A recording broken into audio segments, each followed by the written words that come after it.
है विशेषण। विशेषण आप व्याकरण में इसके पहले संज्ञा, सर्वनाम आदि के बारे में पढ़े हैं। सबसे पहले हम विशेषण की परिभाषा बताएंगे।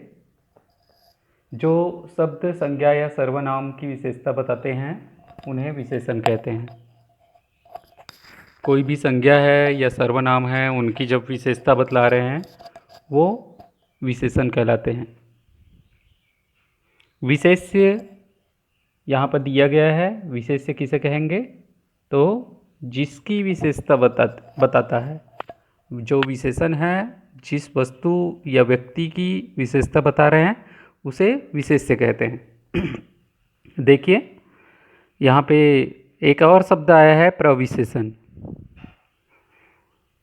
जो शब्द विशेषण शब्दों की विशेषता बताते हैं उसे प्रविशेषण कहते हैं। जैसे हम उदाहरण के रूप में देखें तो राम सुंदर है। यहाँ पे राम संज्ञा हो गया और सुंदर उनकी विशेषता है। अब राम बहुत सुंदर है तो सुंदर शब्द के पहले हमने बहुत जो शब्द प्रयोग किया है वह प्रविशेषण कहलाएगा। तो आप विशेषण के बारे में जान गए होंगे कि विशेषण किसे कहते हैं। एक बार और मैं बता देता हूँ। जो शब्द संज्ञा या सर्वनाम की विशेषता बताते हैं उन्हें विशेषण कहते हैं। अब चलते हैं हम विशेषण के प्रकारों की ओर। इनके अलग अलग प्रकार है विशेषण के। मुख्यतः 4 प्रकार है विशेषण के।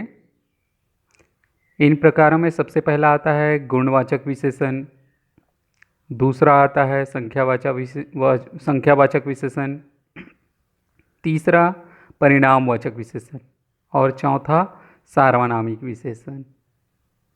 इन चारों को हम अलग अलग उदाहरण के माध्यम से समझने का प्रयास करते हैं। तो सबसे पहला आता है गुणवाचक विशेषण। इनकी परिभाषा जान लेते हैं हम। जिन शब्दों द्वारा संज्ञा के गुण अथवा दोष का बोध होता है, दोष का क्या, गुण दोष का बोध होता है, उन्हें हम गुणवाचक विशेषण कहते हैं। गुणवाचक विशेषण अलग अलग रूप से गुण के आधार पे, उनके गुण कर्म के आधार पे उनको अलग अलग ढंग से बांटा गया है। तो हम देखते हैं, जैसे पहला आता है भाव। भाव भाव में जैसे किसी व्यक्ति के अच्छे भाव, बुरे भाव, कायर होने का भाव, बलवान होने का भाव, दयालुता का भाव, इन सबको हम जब बताते हैं तो ये गुणवाचक विशेषण के अंतर्गत ही आता है। जैसे राम अच्छा लड़का है, मैं बुरा व्यवहार क्यों करूं, वह लड़का कितना कायर है, हमने देखा हनुमान बलवान है, उस मनुष्य में दयालुता कूट कूट के भरी है। ऐसे भाव के बारे में बताते हैं गुणवाचक विशेषण में। काल, अगला, पिछला, नया, पुराना, इन सब काल के बारे में भी गुणवाचक विशेषण के अंतर्गत बताया जाता है। तीसरा है स्थान। स्थान के बारे में बता रहे हैं, उनकी विशेषता बतला रहे हैं। शहरी, पहाड़ी, पंजाबी, ग्रामीण, ऐसे बहुत सारे स्थान हैं, उनके बारे में गुणवाचक विशेषण में बताया जाता है। आकार के बारे में भी हम वस्तु के, मनुष्य के या किसी भी चीज़ के आकार के आधार पे उनकी विशेषता बतला सकते हैं। जैसे लंबा, लंबा है तो लंबी रस्सी, ऊंचा, बहुत ऊंचा पेड़, नीचा, सुंदर, चौड़ा, आदि शब्द आकार के आधार पे हम गुणवाचक विशेषण के अंतर्गत उनके अलग अलग भेद करते हैं और इन्हीं आधार पे हम किसी व्यक्ति, वस्तु आदि के जो आकार है उसको भी बताते हैं। अब चलते हैं दूसरा, संख्यावाचक विशेषण। नाम से ही स्पष्ट है, जिन विशेषण शब्दों से संख्या का बोध होता है, उन्हें संख्यावाचक विशेषण कहा जाता है। जैसे एक मेज, 4 कुर्सी, 10 पुस्तकें, कुछ रुपये, ये सब संख्या में है, जैसे मेज की संख्या 1 है, कुर्सियों की संख्या 4 है, पुस्तकों की संख्या 10 है, रुपयों की संख्या कुछ है। अब यहाँ पे तो एक निश्चित रूप में दे दिया गया है और एक रुपये में कुछ अनिश्चित है, तो इसको कैसे जानेंगे हम? तो इसको जानने के लिए देखते हैं हम। इसको जानने के लिए हम इनके संख्यावाचक विशेषण हैं उसके प्रकार के बारे में जानते हैं। तो हम देखें संख्यावाचक विशेषण में, तो इनके दो प्रकार होते हैं। संख्यावाचक विशेषण है उनके दो प्रकार होते हैं। पहला होता है निश्चित संख्यावाचक। निश्चित संख्यावाचक विशेषण अब किसे कहेंगे?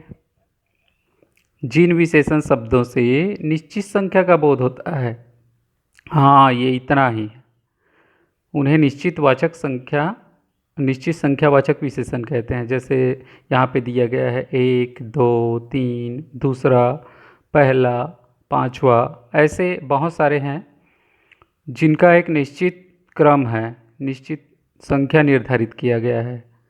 अब अलग अलग प्रयोग के आधार पे निश्चित संख्यावाचक विशेषण के अलग अलग प्रकार यहाँ पे हम करते हैं, भेद करते हैं इसमें।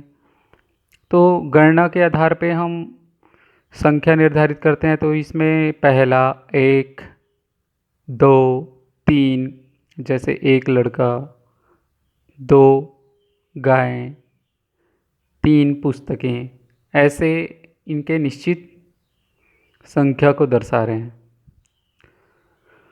निश्चित संख्यावाचक में दूसरा आता है क्रमवाचक विशेषण। क्रम में हम जैसे पहले क्रम में, दूसरे क्रम में, तीसरे क्रम में, 8वें क्रम में, 10वें क्रम में, ऐसे क्रम के बारे में हम बताते हैं। उसके बाद तीसरा आता है आवृत्ति, दूना, तिगुना, चौगुना, 10 गुना, ऐसे आवृत्ति के बारे में भी संख्यावाचक निश्चित संख्यावाचक के अंतर्गत रखा जाता है।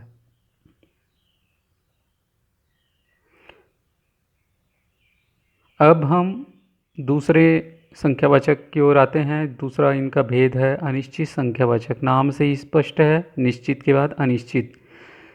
जिन विशेषण शब्दों से अनिश्चित संख्या का बोध होता है उन्हें अनिश्चित संख्यावाचक विशेषण कहते हैं। जैसे थोड़े से आदमी, कुछ मात्रा में दिखाए गए हैं जिनके कोई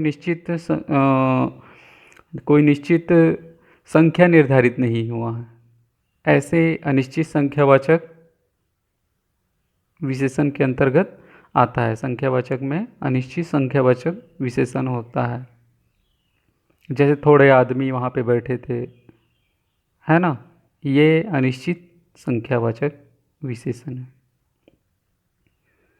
अब हम आगे चलते हैं। अनिश्चित संख्यावाचक विशेषण में जैसे यहाँ पे दूसरा उदाहरण के रूप में दिया है कुछ रुपये। तो रुपये तो है मगर कितने रुपये हैं ये निर्धारित नहीं है। जैसे निश्चित में इसी को करेंगे तो 5 रुपये, ये एक निश्चित इनकी संख्या को बता रहे हैं कि 5 रुपये हैं। 10 आदमी बोलेंगे तो ये निश्चित में है, मगर यहाँ पे अनिश्चित संख्यावाचक विशेषण बता रहे हैं, तो यहाँ पर थोड़े आदमी बोल रहे हैं, इनकी संख्या निर्धारित नहीं हुई है, इस कारण से ये अनिश्चित संख्यावाचक विशेषण के अंतर्गत आएगा।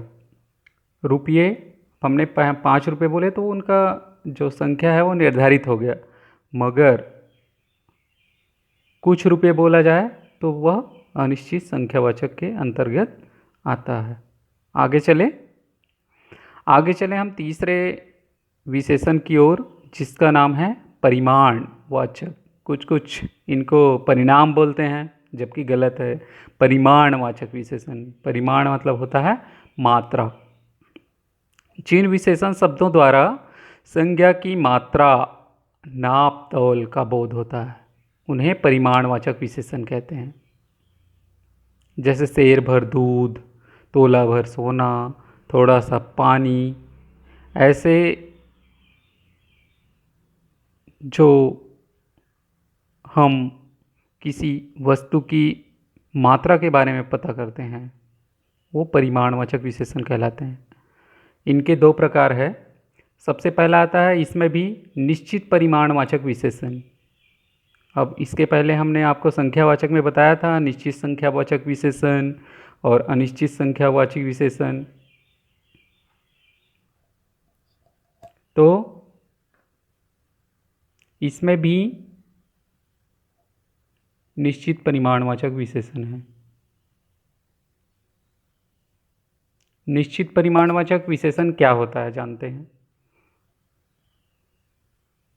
निश्चित परिमाणवाचक विशेषण में हम देखते हैं जिन विशेषण शब्दों से संज्ञा की निश्चित मात्रा का बोध होता है उन्हें निश्चित परिमाणवाचक विशेषण कहते हैं। निश्चित मात्रा का बोध हो रहा है, जैसे 1 लीटर दूध, कुछ दूध नहीं है यहाँ पर, 1 लीटर दूध है। 10 मीटर कपड़ा, 1 किलो आलू, ऐसे ये निश्चित मात्रा को बता रहे हैं।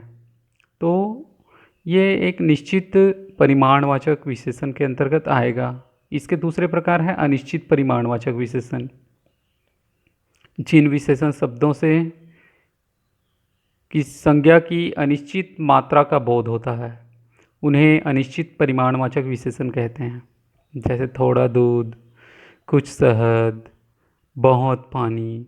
यहाँ पे दूध 5 लीटर नहीं है, शहद 1 पाव नहीं है, पानी 2 लीटर नहीं है, 1 लीटर नहीं है। इसमें कुछ, थोड़ा, कुछ, बहुत ऐसे शब्दों का प्रयोग कर दिए गए हैं।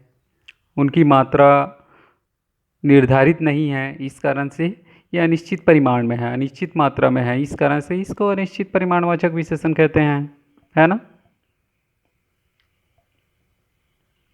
अब चलते हैं चौथे विशेषण की ओर, सार्वनामिक विशेषण। ऐसे विशेषण जो सर्वनाम शब्द संज्ञा के लिए विशेषण का काम करते हैं। ऐसे सर्वनाम शब्द जो संज्ञा के लिए विशेषण का काम करते हैं उन्हें सार्वनामिक विशेषण कहते हैं। जैसे आप पिछली कक्षा में आपको बताया गया था, यह, वह, जो, कौन, क्या, कोई, ऐसी, ऐसा, ये सब सर्वनाम के अंतर्गत आते हैं। ये सर्वनाम है। ये भी बता दूं कि सर्वनाम क्या है। तो संज्ञा के बदले जो शब्द हम प्रयोग करते हैं वो सर्वनाम कहलाता है। ये सभी सर्वनाम शब्द संज्ञा शब्दों के पहले प्रयुक्त होकर विशेषण का काम करते हैं, इसलिए इन्हें सार्वनामिक विशेषण कहते हैं। जब ये सर्वनाम अकेले प्रयुक्त होते हैं तो सर्वनाम होते हैं, मगर ये संज्ञा शब्द के पहले प्रयुक्त हो जाता है तब ये विशेषण का काम करते हैं। देखो, जैसे संज्ञा के पहले यहाँ पे प्रयोग हुआ है वह लड़का कामचोर है। तो ये सार्वनामिक लड़के की विशेषता बतला रहे हैं। वह लड़का उस लड़के की ओर इंगित कर रहे हैं और उनकी विशेषता बतला रहे हैं कि वो लड़का कामचोर है। इस परीक्षार्थी ने नकल की, परीक्षार्थी भी संज्ञा है और यहाँ पे लड़का भी संज्ञा है। विशेषण है कामचोर, है ना।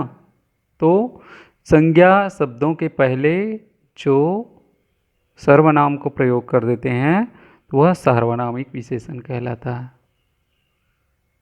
समझ आया होगा आप लोगों को सभी को।